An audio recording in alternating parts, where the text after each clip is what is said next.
साथ में टिप्पणी सुन रहे हैं, बयान सुन रहे हैं सत्यपाल मलिक के। सुबह से आप भी सुन रहे हैं सत्यपाल मलिक का बयान जो है वो चौंकाने वाला बयान है। और चौंकाने वाले बयान के साथ साथ जो हम लिख रहे हैं कि क्या बीजेपी में पड़ गई है फूट, ये सवाल इसलिए कर रहे हैं क्योंकि अगर अमित शाह कहते हैं कि कुछ लोगों ने दिमाग खराब कर रखा है प्रधानमंत्री का, अगर ऐसी बात कह रहे हैं, ऐसी इस लहजे में जो बता रहे हैं, अमित शाह ने कैसा क्या कहा वो तो हमें नहीं पता, लेकिन एक संवैधानिक पद पर बैठा हुआ राज्यपाल अगर बता रहा है तो कहीं ना कहीं उनकी बातों में दम है, तभी तो वो सार्वजनिक तौर पर, सार्वजनिक मंच पर ये बात रख रहे हैं।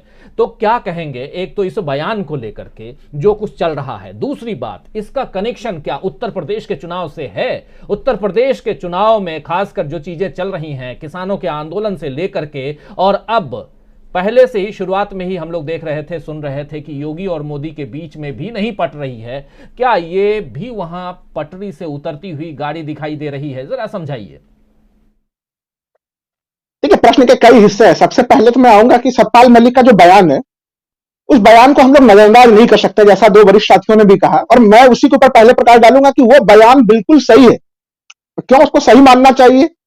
देखिए, अगर हम लोग देखें, प्रधानमंत्री जी ने किसान आंदोलन को, तीनों कृषि कानूनों को वापस लिया 19 नवंबर को, और 19 नवंबर को जिस तरीके से उन्होंने तीनों कृषि कानूनों को वापस लिया, उसमें भी बड़े एक तरह से उस बयान में भी बड़ी गैर गंभीरता किस्म वाली बयान थी वो, कि जलते हुए दीपक की तरह पवित्र कानून थे वो, लेकिन हम एक खंड को समझा नहीं पाए और हमने फिर उसको वापस ले लिए। तो देखिए, अगर आप एक खंड को समझा नहीं पाए और आपने वापस ले लिया तो फिर ये तो विरोधाभास है। दूसरी चीज की सतपाल मलिक साहब कह रहे हैं कि भाई 500 किसान मर गए और इस कारण से हमारा विवाद हो गया।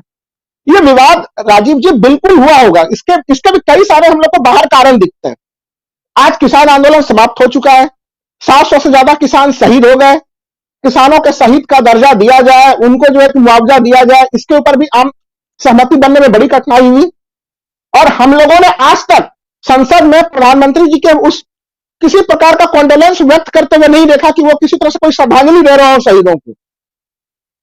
दर्शकों को ध्यान रखना चाहिए कि हमारे वही माननीय प्रधानमंत्री हैं जो शिखर धवन जो क्रिकेटर है, उनके दाएं हाथ के अंगुली में जब लाइन है फ्रैक्चर हो जाता है तो प्रधानमंत्री बड़ा द्रवित हो जाते हैं कि शिखर धवन के तो बाएं हाथ का अंगुली में लाइन है, फ्रैक्चर हो गया, बड़ा दुनिया टूट गई, और उसके लिए वो एक तरह से सीधे सीधे ट्वीट भी करते हैं। लेकिन जब 700 से ज्यादा किसान शहीद हो जाते हैं, उसके ऊपर उनकी कोई टिप्पणी नहीं आती है उनकी। तो इसलिए देखिए, जो 500 वाला जो बयान है सतपाल मलिक का, वो सीधे सीधे सही लिखा है। 2013 में जब प्रधानमंत्री जी गुजरात के मुख्यमंत्री थे, कितना एक तरह से वो नफरत पाल के रखते हैं अल्पसंख्यक समुदाय के प्रति, लोगों के प्रति। जब उनसे पूछा गया कि गुजरात दंगों में जो लोग मारे गए, क्या आपको कोई दुख है उसका, तो उन्होंने कहा कि भाई कुत्ते के बच्चे भी गाड़ी के नीचे में आ जाते हैं, दुख हो जाते हैं। तो कितना घृणित तुलना किया था उन्होंने। तो प्रधानमंत्री जी का जो सारे हम लोग पूरे बयान जो ऑन कैमरे पे देखते हैं, हम लोगों को याद है सीए एनआरसी के दरमियान में प्रधानमंत्री जी ने कहा था कपड़े देख के वो पहचान जाते हैं।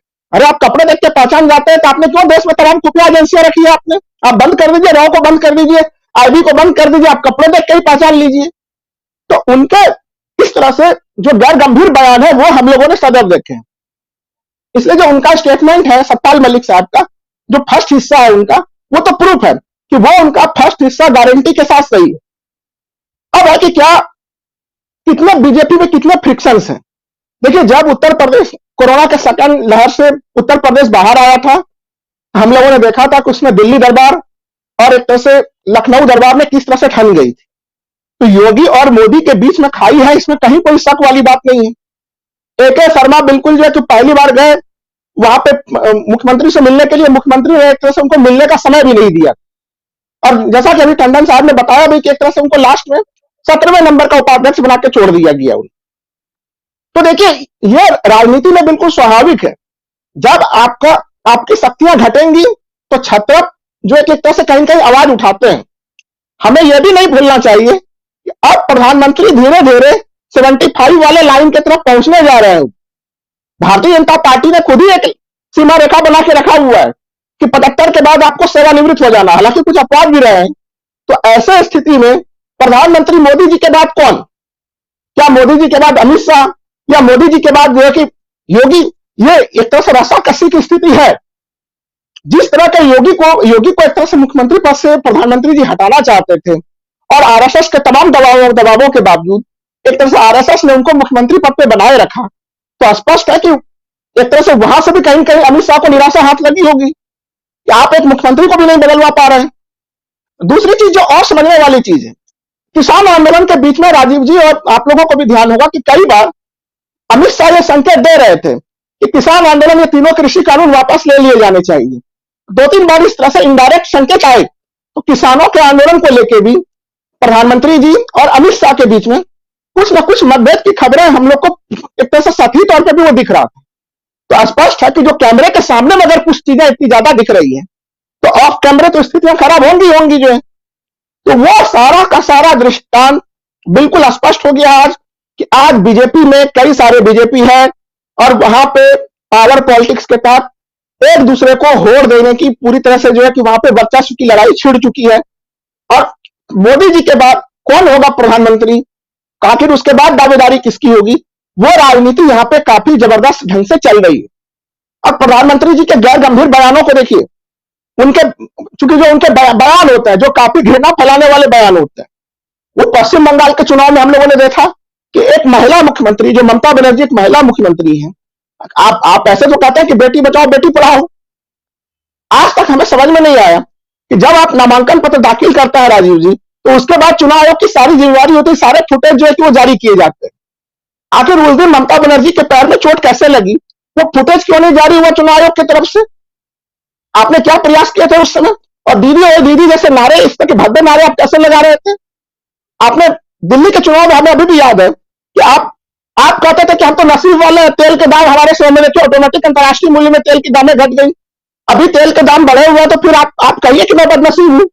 तो उनके बयान जो है वो ऑन कैमरे जो है, उनके बयान काफी घृणास्पद बयान है, और विशेषकर अल्पसंख्यकों को लेकर तो वो खुलेआम जो है कि वो उस तरह का बयान देते रहते हैं। और सबसे महत्वपूर्ण चीज है कि इस देश की जनता 2012-13 से लेकर अब तक जो पोलराइजेशन पॉलिटिक्स हुआ 2021 तक, देश की जनता समझ गई कि इस पूरे पोलराइजेशन पॉलिटिक्स में मुस्लिम विरोध के नाम पे पूरे के पूरे देश का भट्टा बैठा दिया गया, पूरे देश को कहीं कहीं 50-60 साल पीछे ले जाया गया। तो इसलिए जनता अब इनको नकार रही है, और ये एक तरह से कहीं कहीं बीजेपी के अलग अलग वर्गों में, चाहे प्रधानमंत्री हो, उनकी भी अपनी बौखलाहट है, अमित शाह की भी अपनी बौखलाहट है, और योगी जी की भी अपनी बौखलाहट है।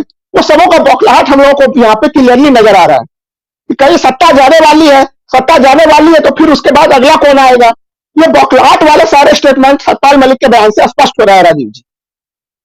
बहुत सारी बातें बहुत संजीदगी के साथ आप यहाँ रख रहे हैं, और प्रधानमंत्री और उनके अलावा बीजेपी में क्या कुछ चल रहा है ये बता रहे हैं। और प्रधानमंत्री नरेंद्र मोदी जो एक बार पेट्रोल डीजल की कीमत कम होती है तो कहते हैं कि हम नसीब वाले हैं, और अब अगर पेट्रोल डीजल की कीमत बढ़ गई है तो क्या आप बदनसीब हैं? ये सवाल भी आप बहुत वाजिब यहाँ खड़ा कर रहे हैं। लेकिन साथ साथ यहाँ हम ये